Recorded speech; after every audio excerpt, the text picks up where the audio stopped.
Hello बच्चों, laws of motion से एक नया क्वेश्चन करते हैं। Example 17, an elevator weighs 4000 kg when the upward tension in the supporting cable is 48,000 newton. What is the upward acceleration starting from rest? How far does it rise in 3 second. अब इसमें एक elevator है जिसको कि एक supporting cable जो है उसके ऊपर जो टेंशन लग रहा है वो है 48,000 न्यूटन, ये दिया हुआ है। और एलिवेटर का वेट जो है वो दिया हुआ है 4000 kg। अब यहाँ पे कैलकुलेट करना है हमें क्या, एक्सेलरेशन। जब एलिवेटर जो है ऊपर की तरफ इसका मूवमेंट होता है तो इसमें हमें एक्सेलरेशन कैलकुलेट करना है कि एक्सेलरेशन क्या होगा, किस एक्सेलरेशन से ये ऊपर की तरफ लिफ्ट होगा। और जो स्टार्टिंग में यहाँ पे ये जो एलिवेटर है इसका इनिशियल जो वेलोसिटी है वो लेना है 0, क्योंकि यहाँ पे लिखा है starting from rest how far does it rise in 3 second. 3 second में एलिवेटर कितने हाइट तक ऊपर वो जाएगा, ये हमें कैलकुलेट करना है। तो दो चीज़ें इसमें कैलकुलेट करना है, एक एक्सेलरेशन और दूसरा हाइट या डिस्टेंस, जो वर्टिकल हाइट कह सकते हैं उसको। तो इस क्वेश्चन को थोड़ा हम और अच्छे से थोड़ा समझेंगे डायग्राम की मदद से। यहाँ पे देख सकते हैं कि ये एक मान लेते हैं कि ये एक एलिवेटर है जिसका कि वेट है mg 4000 kg। तो वेट तो आपको पता होगा कि ये डाउनवर्ड डायरेक्शन में ऐसा इसका लगता है। और जो एलिवेटर है ये केबल से कनेक्टेड है और केबल के ऊपर जो टेंशन आ रहा है, अगर ये वेट है और ये केबल इसको कैरी कर रहा है तो इसके ऊपर में एक अब फोर्स एक्ट होता है और वो है टेंशन 48,000 न्यूटन। ये केबल के ऊपर में टेंशन आ रहा है।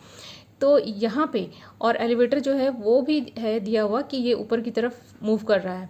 तो यहाँ पे जो नेट फोर्स होगा, एक फोर्स हमारा डाउनवर्ड डायरेक्शन में की तरफ है और ये जो फोर्स है टेंशन है वो अपवर्ड की तरफ है। तो यहाँ पे नेट फोर्स जो आएगा वो हो जाएगा F = ma और वो हो जाएगा F = T - mg। ये टेंशन माइनस mg। तो क्योंकि इसमें एलिवेटर में ऊपर की तरफ मूवमेंट है तो यानी कि जो टेंशन है, अपवर्ड फोर्स जो है वो उसका ज़्यादा है डाउनवर्ड फोर्स से। अगर डाउनवर्ड फोर्स अगर ज़्यादा होता तो एलिवेटर नीचे की तरफ आता, लेकिन यहाँ पे ये एलिवेटर ऊपर की तरफ जा रहा है तो यहाँ पे जो ऊपर की तरफ जो फोर्स लग रहा है वो इस फोर्स से mg से ज़्यादा होगा। तो हम लिखेंगे जो नेट फोर्स होगा वो हो जाएगा T - mg, that is F = T - mg। तो अब जो mg है वो 4000 kg दिया हुआ है, इसको हम न्यूटन में कन्वर्ट कर देंगे। तो न्यूटन में कन्वर्ट करने के लिए हम 4000 × 9.8 न्यूटन लिखेंगे, जो कि आता है 39,200 न्यूटन। तो इस इक्वेशन की मदद से हम फोर्स पहले कैलकुलेट कर लेंगे। अगर फोर्स हमें मिल गया तो मास तो हमारे पास है, तो फिर ए आराम से पता चल जाएगा। तो टी हमारे पास यहाँ से ले लेंगे। mg जो है, mg का वैल्यू जो है वो ये पुट कर देंगे तो हमारे पास फोर्स आ जाएगा। और मास जो है अगेन उसमें मास को पुट करने के बाद हम a फाइंड कर ले सकते हैं। तो क्वेश्चन में जो गिवन है दिया हुआ, मास ऑफ एलिवेटर जो है m = 4000 kg।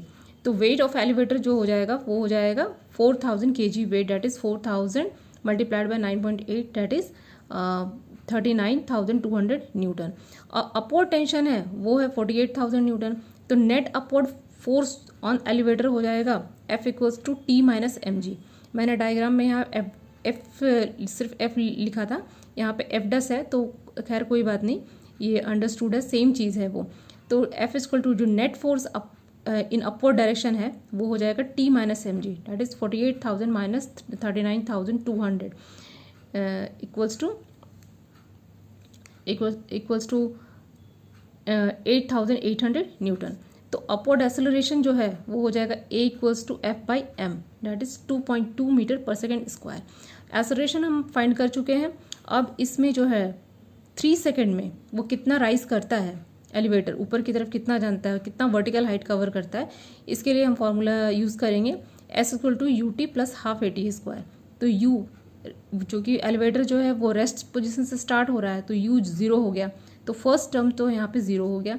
अब सेकेंड टर्म जो है ½ at², तो a जो है 2.2 मीटर/सेकेंड²। तो ½ × 2.2 × 3² दैट इज 9.9 मीटर। तो 9 मीटर ये जो है एलिवेटर जो है ऊपर वर्टिकल हाइट को कवर करेगा। तो आई थिंक ये बहुत ज़्यादा मुश्किल ऐसा क्वेश्चन नहीं था। अभी के लिए इतना ही। Thank you.